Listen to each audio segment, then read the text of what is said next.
and welcome to Act Naturally, the show where we showcase the world of psychotherapy, mental health, and living life through a lens of acceptance and commitment therapy. In this episode, we're talking about values and passion. Here's what's coming up. I visit the office of Demetra Caston, licensed professional counselor and owner of A True You Counseling. My child wants to be a YouTuber when they grow up. Should I be worried? I often struggle with going overtime in my sessions. Is there anything I can do?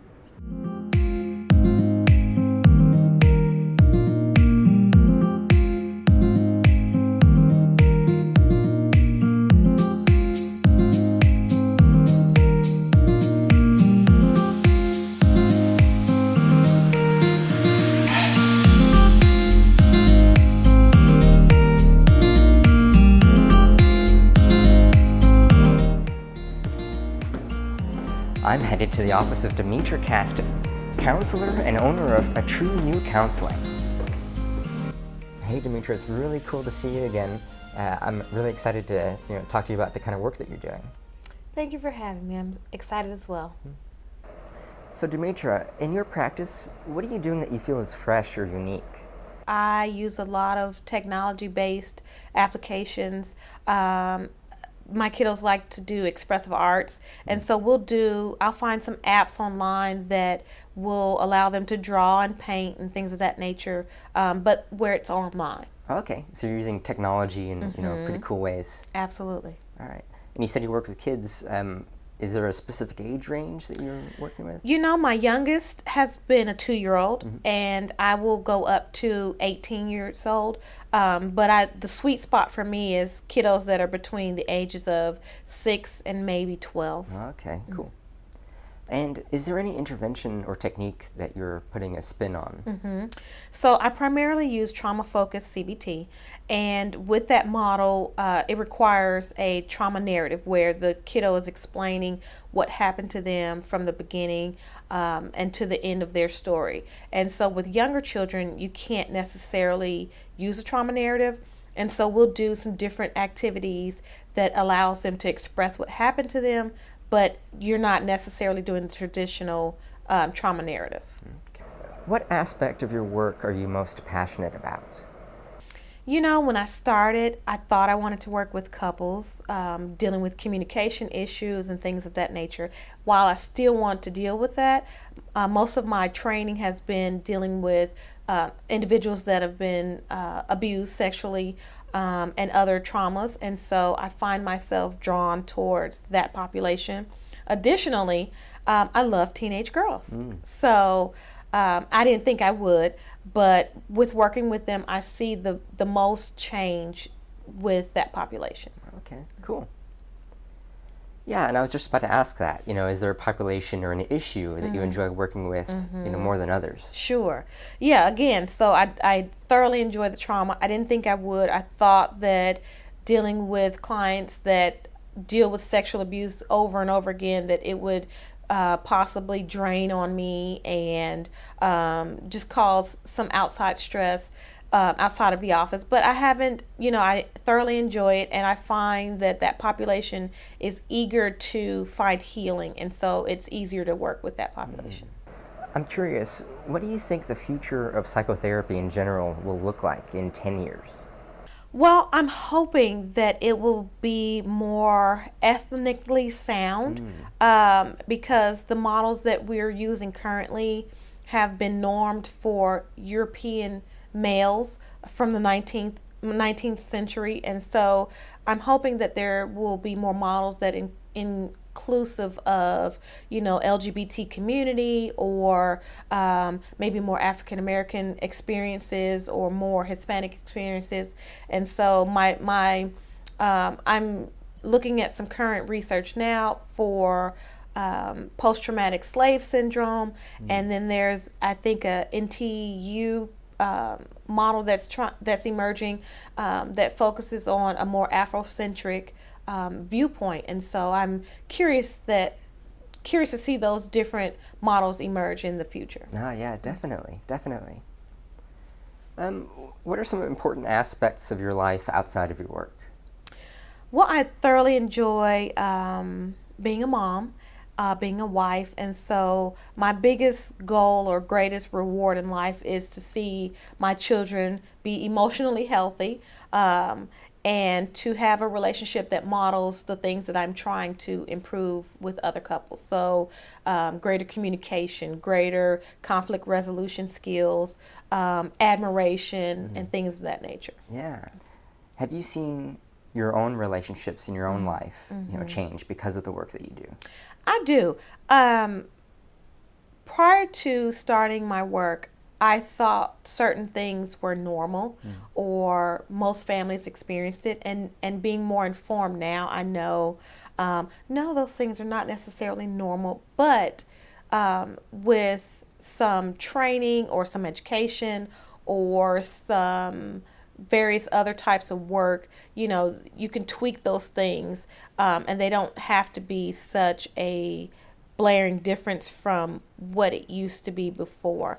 I also noticed that I'm a more caring person, I'm a more empathetic person than perhaps before.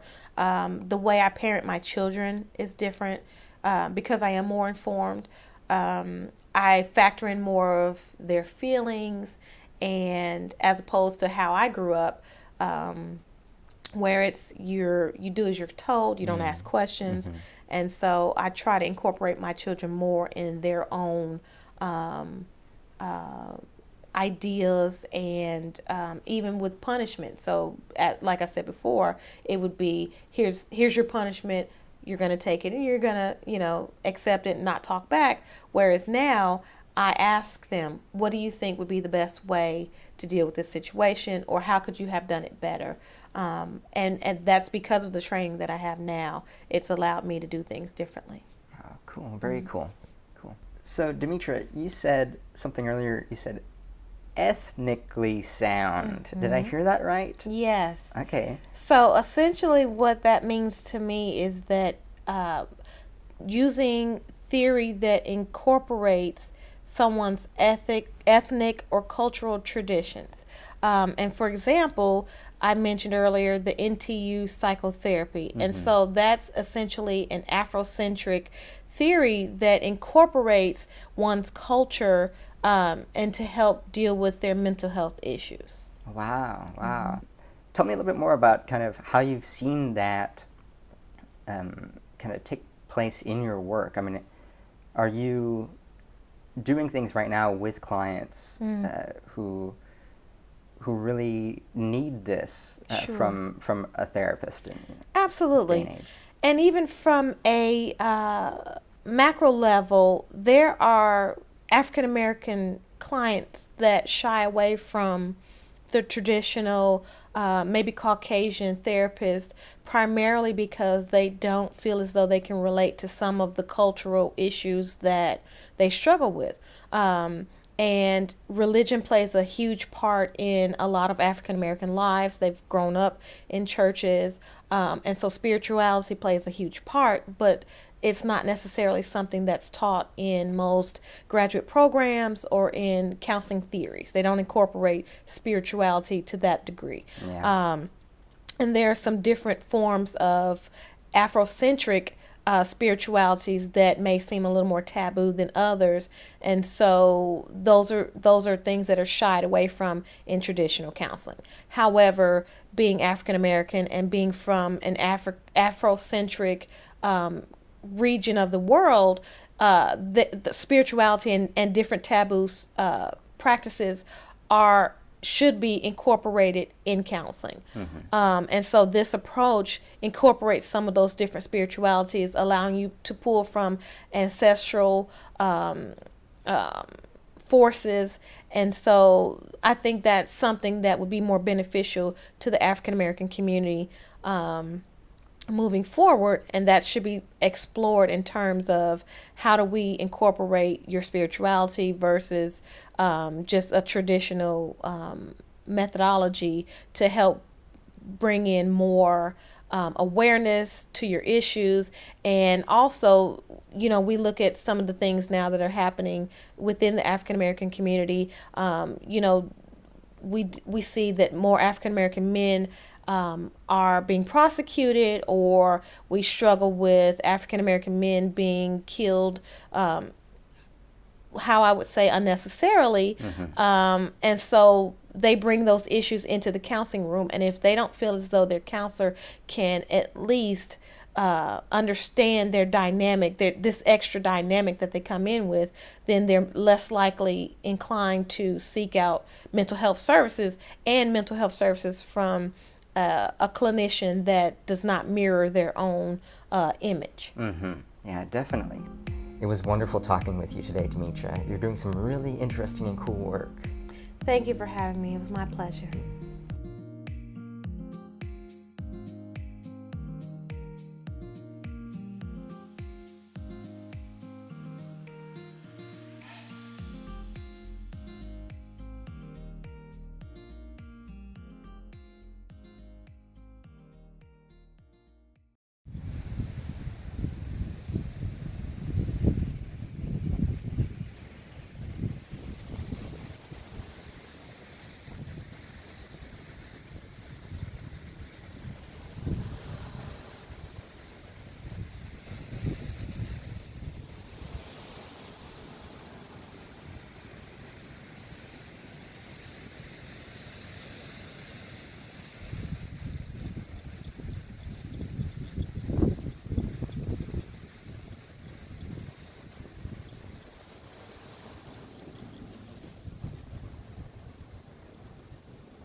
My preteen wants to be a YouTuber when they grow up. Should I be worried? It seems these days that all of my clients 12 and under want to be YouTubers when they grow up. When I first started to see this, I was treating it as if they were wanting to be movie stars or actors. Now, of course, there are YouTubers who are very famous and make a lot of money, but they are the exception, not the rule. Kids these days are seeing it as a valid career choice. When I started to think about it more, I realized that it's a great way to learn more about a child's values. Who are your children's favorite YouTubers? What are some of the things they would like to make videos about? And the next time you guys go out to the zoo or the park, take the camera along. And maybe you can make a vlog of your own. My client has asked me for a list of coping skills, and I'm struggling to find something more workable than stuff you can find on the internet. The internet is full of thousands and thousands of what are often labeled coping skills. In reality, what these are just things that other people have done in response to certain experiences. They may have worked for the person who wrote them, but they might not work for everybody. And many of the coping skills on the internet can be easily used as avoidance strategies if you're not careful. But suppose we could develop an ideal coping skill. The ideal coping skill would want to cover 3 main things, and it would be unique to the person and the situation. The 3 main things that it would want to cover would be: it would allow the person to experience what is happening right now as it is, not as what it says it is. 2, it would allow a person to experience what is happening now from a place of gentle acceptance or willingness. And 3, it would orient or point towards a client's values or a valued life direction. So work together with your clients to develop unique coping skills that work for them.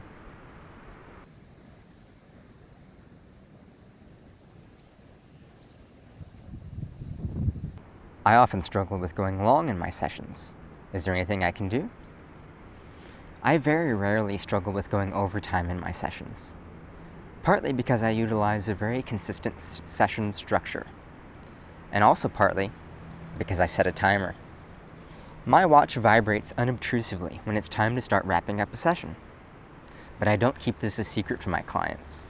In fact, I will openly set the alarm in front of them, letting them know that this is so we can both stay on track and so we have enough time to wrap up our session. Now, of course, I set the timer about 10 minutes before we need to leave the room so we have adequate time to wrap up. If you're worried about what your client might think about this, I've never had any pushback from the client at all. So hold that thought gently and don't be afraid to utilize a timer so that everybody's time is respected. Thank you for joining us on this episode of Act Naturally. Here are some things to try out this month. Draw out client values, either overtly through values clarification exercises or in vivo through clinical conversation. Look for shifts in their body posture, facial expressions, and other nonverbals as they connect to that valued content. Stay on track by setting a timer for your sessions. Connect to your children's passions by exploring what they like on YouTube.